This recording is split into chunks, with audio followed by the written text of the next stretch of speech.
Ms. and I were talking off mic a little bit about politics. Justin Pearson was reinstated. Justin Jones was reinstated earlier yesterday, day before yesterday. Gloria Johnson was never unstated, never not stated. She's always been stated, the Tennessee Three. So I'm gonna play just a little clip from his reinstatement today. He's the gentleman with the little afro, with the dashiki. He's everywhere right now. He's got the Martin Luther King cadence. Y'all know him. Father's a preacher. Family moved to DC. His daddy went to Howard to get to further his studies, and came back, valedictorian of his high school, came back to Tennessee, and he represents right now the 86th district. Dr. Koritha Mitchell. There's a lot of commentary about Justin Pearson's presentation. I'm happy that he is in the spotlight, in the limelight, because the three of them took a chance supporting students, young people who can't vote, right, who aren't old enough to vote, went out there and fought for their right to be alive and safe in school. They were pressing the legislature to pass gun safety law, which you think is something we should all want, right? Something we should all want because the majority of Americans want it. Yep. This is the vast majority, like 80% of Americans believe that there should be some gun legislation to prevent people just to willy-nilly go get guns. I think it's common sense. And so only three representatives stood in solidarity with young people, with the March for Lifers, because that's their push, and they've been there since Marjorie Stoneman Douglas in Florida. And they are continuing to be that fly in the ointment. And I appreciate that. These young people are going to save us. That said, what are your thoughts on this whole crazy debacle? Because we haven't really talked about it. Yeah. I mean, the thing that strikes me, as always, is that decency is not an American inheritance. It takes deliberate effort. So the fact that they are doing something that is toward decency and facing this kind of pushback should be a reminder to us all that anytime you want to downplay the small victories, it's a problem, because the small victories take a lot of freaking effort in a society that's built on violence and inequity. So we have to be willing to build on the momentum of every victory. And so that is what I have enjoyed about watching this, is that it's a reminder to my mind of how there are so many people who are working toward decency and justice. And when they come to our attention, they look like they're ready because they've been doing the work. And I think that is always my assumption, because it is doing the work over and over again when you don't have the limelight that makes you so prepared for the moment when people actually care to pay attention. But these kinds of fights are being fought every day in all kinds of different arenas. And sometimes people are victorious and sometimes they're not, because the indecency of this country has all the power behind it. If it didn't, then it wouldn't be so easy to have watched the Sandy Hook shootings and nothing really changed since then. I will tell you that, and I've heard you say this too, that was the moment that I knew, we really in trouble, because I thought for sure that having white children dying would matter. And the fact that that didn't matter and turn a big tide shows you that decency is not an American inheritance. We got to fight for it every step of the way. Right.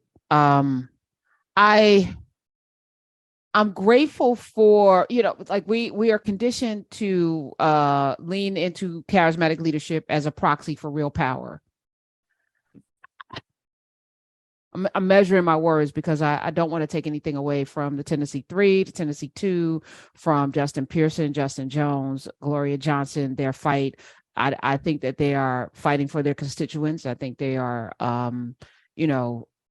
their hearts are to bring attention to a state that, has some issues, in terms of leadership, and has a vacuum, actually. And to your point, not very decent, not a lot of decent people, at least what I saw in that chamber, the chastisement, they didn't like Justin Pearson from the door because he had an afro and a dashiki. I remember having this conversation with Dr. Carr when he was running for the seat vacated by a 93-year-old woman that made transition and got elected by 70 something percent of the vote in posthumously, But I'm asking this question in terms of, the celebrity, the push to celebrity, the need to have somebody out front that we can rally behind and champion instead of looking to ourselves, like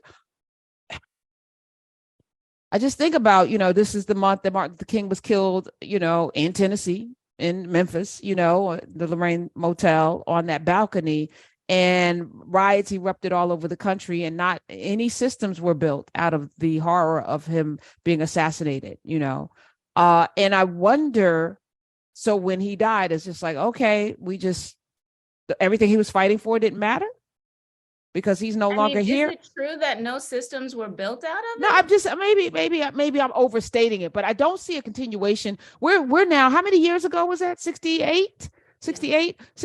This is now 45 years later, 45. Some of you were not born. 45 years later, and we have Dr. Reverend William Barber, picking up the baton for the Poor People's Campaign. But there's not a massive systematic, or there's not even an organization that I can think of right now. I had a woman on yesterday that's actually feeding people, and she's got a system. Yeah. I'm like, I was so inspired after talking with her yesterday. I was like, oh my God, this is what it looks like to walk past something, see something, and go do something. Like, she saw people who are unhoused, women and children, men and women, and said they are hungry and they need dignity. I'm going to go cook and bring them food. Mm-hmm. So I guess, Karen, like, part of what you had me thinking about, first of all, I absolutely understand the limitations of charismatic leadership, right? Especially given what I study and the importance of, my understanding of discourses and practices, words and deeds. I understand the limitations of that. But the other thing is, it is absolutely the case that human beings respond to models.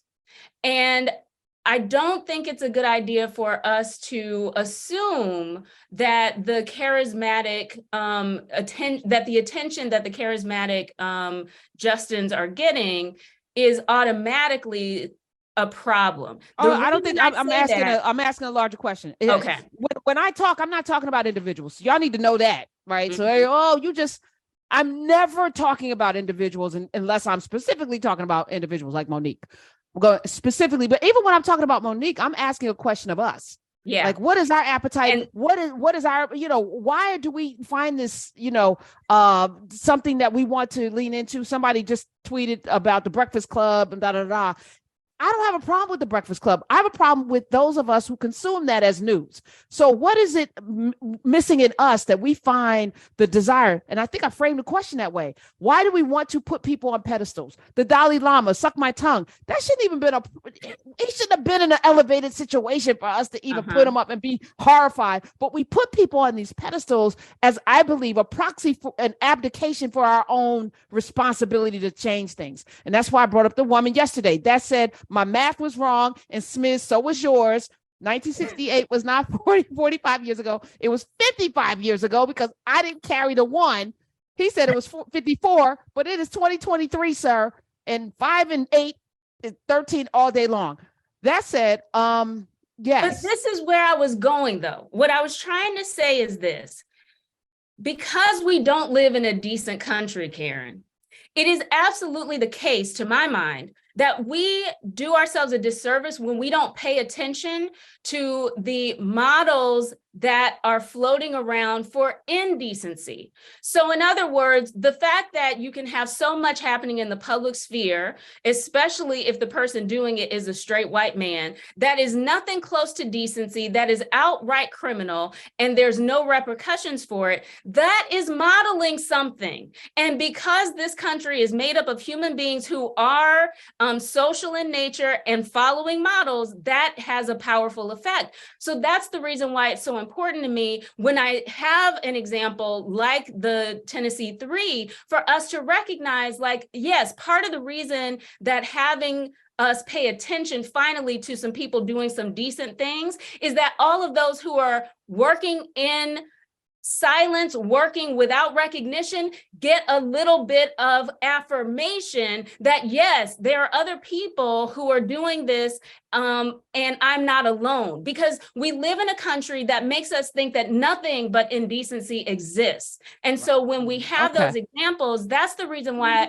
I think it's so valuable, because people are doing that work and need affirmation. I don't see it that way. I see it as I don't see it as affirmation for the people. I see it as almost like we ignore the people this is why I'm intentional about always bringing different voices. If you notice, I will invite somebody on and nobody ever heard of who's doing like yesterday. And I'm not saying that nobody ever heard of them. And I think Loree does a good job, Clay. We all do a good job of finding them because there are people working there. So yes, I misspoke when I said there's no systems, because there are systems. There are people doing the job. But now the face of that will be those three, when there are people that have been for 20 years fighting the same fight, or 10 years fighting, you know what I'm saying? So I feel like, the responsibility again is on us to do a better job, to not get sucked into the vortex of celebrity. Somebody was like, Gloria Johnson was supposed to be on the show, but then she canceled because Kamala Harris, vice president, came in. I was like, that's a good cancellation. Yes, you must meet with the vice president. And there's this kind of celebrity tour. I'm going to go on the Breakfast Club. I'm going to go on CNN. I'm going to go on MSNBC. I'm going to go on Good Morning America. And that brings attention.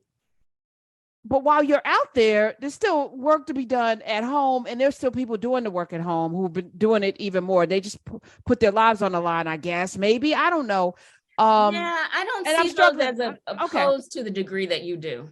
Okay. I mean, I guess for me, I'm always looking at this life of ours collectively, not my individual life, as one where if we're going to break the systems that bind us, then we have to start to operate as if there are no chains. Do you know what I'm saying? Like if we center the chains, then it's like centering whiteness.